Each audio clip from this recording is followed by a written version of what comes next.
Kyenda ekisinga obunene Netanyahu kye yafunye mu lutalo ye survive ye okubeerawo kubanga tukimanyi nti entalo zigenda okutandika zino otandika n'olw'e Gaza kati gatabona n'olw'Irani.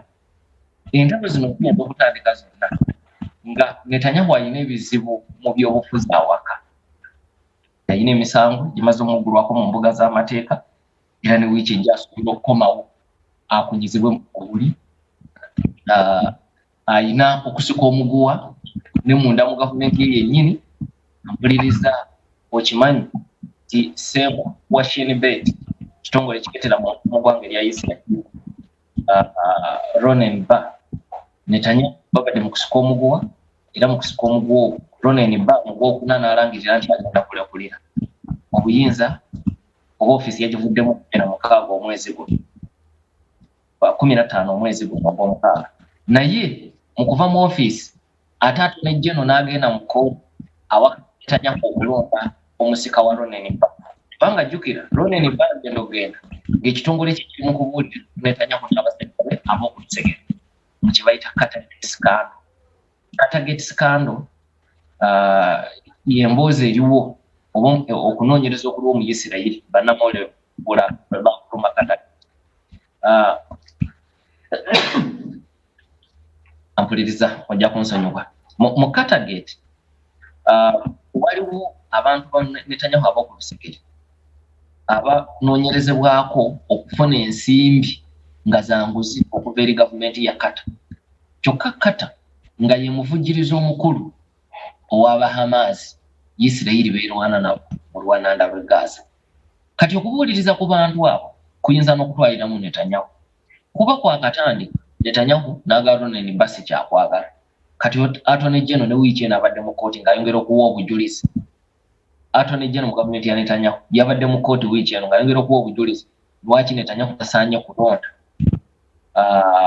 Ssenkulu wa Shin Bet mupya era yasaba kkooti era nekkiriza nti mu kiseera kino omumyuka wa Ronen Bar yaba akyali mu ofiisi era yaliwo okutuuza ensonga zino lwe zinaggwa mu kkooti.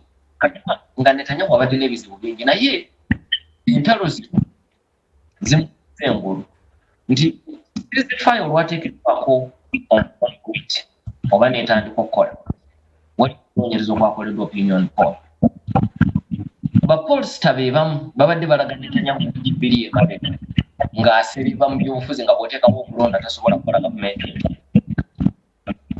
Opinion poll esembyeyo ekoleddwa wiiki eno eraga nti Netanyahu bw'oteekwa okulonda ku bannabyabufuzi bonna abaliyo yaba Bennett n'abalala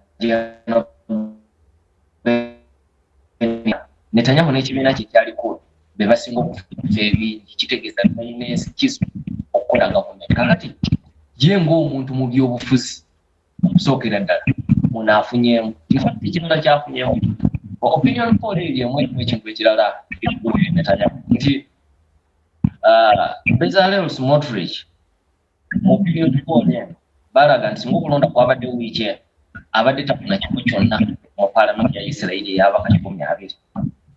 Agoberera ensonga mu Isirayiri myaka ebiri egyeyisa okimanyi nti Netanyahu abamu ku bantu abadde basinga okumuteeka ku bungenge mu gavumenti ye Smotrich kuba ye minisita kati omwaneka mu gavumenti ne Ben Itamar Gavina bakiikidde ebibiini by'Abayudaaya bannalukalala abataagala mbeera yonna ya ceasefire n'Abapalestina mu lwananda lw'e Gaza. Kati olw'embeera y'olutalo eno public opinion egenda ekyuka mu Isirayiri kugamba abantu bangi nnyo ababadde ku extreme right batandise okuseesetuka okudda wakati.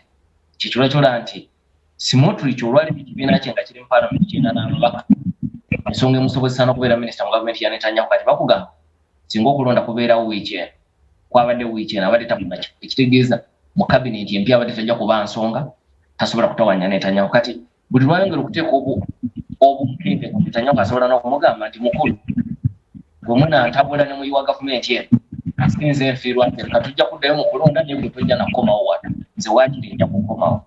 So kakati Netanyahu mu byobufuzi bwe ate alina bwamunye mu ntalo.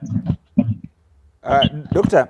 omuntu bw'atunira Netanyahu kitegeeza nti embeera ye ng'omuntu banansi bamulabye ng'asobola okubayisa mu mbeera ey'akazigizigi naddala ey'olutalo kati asalawo okuba nti atondawo ntalo nnyingi balabe nti asobola okubayisamu eyo embeera weewaawo bali badde bamukowa dda. Ninjala kutunira ku nsonga ya ceasefire. Opinion oba ekirowoozo kya kukola ceasefire kiva eri America ne tugeze ne Israeli kuba yo nga Iran ebadde tunagambako nti tuteke wansi ebyokulwanyisa. Lwaki bano abagamba nti Iran bagisobola era bajja gisesebbula ate be baleeta opinion ew'ekirowoozo ekyokusobola okuteekawo ceasefire wakati w'eggwanga lino erya Iran ne Israeli era kinaasoboka eyinza okubeera possible?